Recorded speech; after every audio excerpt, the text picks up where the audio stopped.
సత్తెనపల్లి పోలీసులు వాస్తవానికి మాట్లాడుకుంటే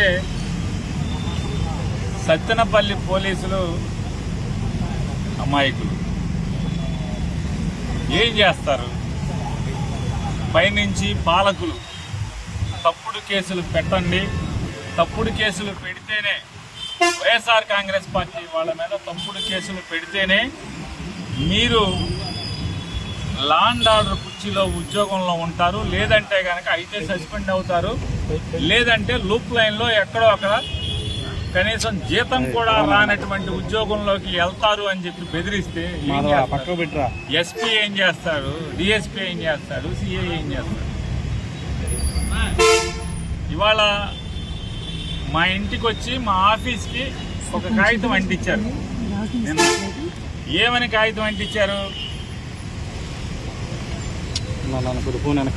11 సెక్షన్లతో, ఒక సెక్షన్ 2 సెక్షన్ 3 సెక్షన్లు కాదు, 11 సెక్షన్లతో సత్తెనపల్లి పోలీస్ స్టేషన్లో నేరం నమోదైంది. ఆ నేరం విచారణలో నీ పాత్ర అంటే పేర్ని నాని పాత్ర బాగా ఉన్నట్టుగా రూఢి అయింది. బాగా లోతైన విచారణ చేస్తే విచారణలో నా పాత్ర ఉన్నట్టుగా రూఢి అయిందంట. అందుకు నన్ను ముద్దాయిగా చేర్చారంట. ఏంటయ్యా నేరం? పోలీసు ఆంక్షల్ని అతిక్రమించి జనాల్ని పోగేశావు. నువ్వు పోగేసిన జనం విచ్చలవిడిగా స్టంటులు చేశారు. ఇక్కడ ప్రాణాలకి ప్రమాదం వచ్చేట్టుగా ప్రవర్తించారు, ప్రజలకి ట్రాఫిక్ అంతరాయం కలిగించారు. ఇట్లాంటి అనేక రకాల. నేను వచ్చిందేమో జగన్మోహన్ రెడ్డి గారికి 3 కార్లు 100 మందికి పర్మిషన్ ఇచ్చారు. తాడేపల్లి జగన్ గారి ఇంటి దగ్గర నుంచి నేను జగన్ గారి కారులో వచ్చాను. అంటే ఆ 3 కార్లలో నేను ఉన్నాను కదా.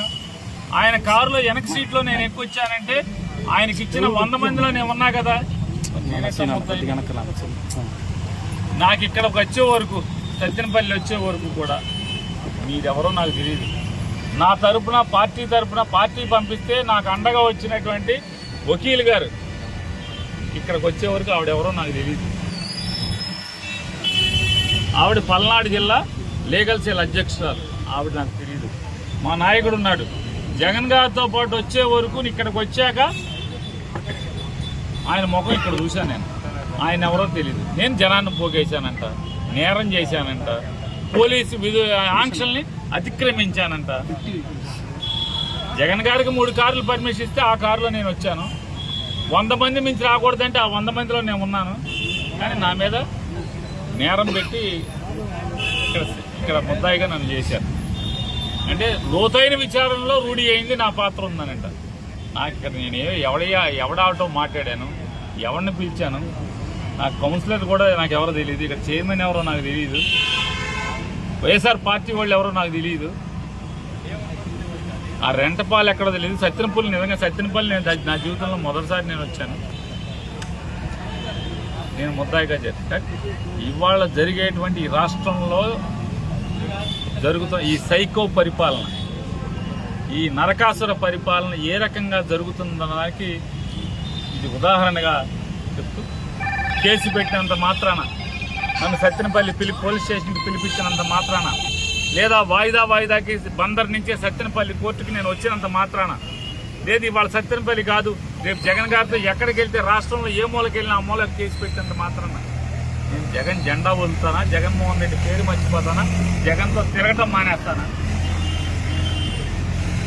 నీ ఇష్టం వచ్చినన్ని కేసులు పెట్టుకోండి మా మీద, వైఎస్ఆర్ కాంగ్రెస్ పార్టీ వాడి మీద, వైఎస్ఆర్ జగన్ జెండా మోసేవాడి మీద.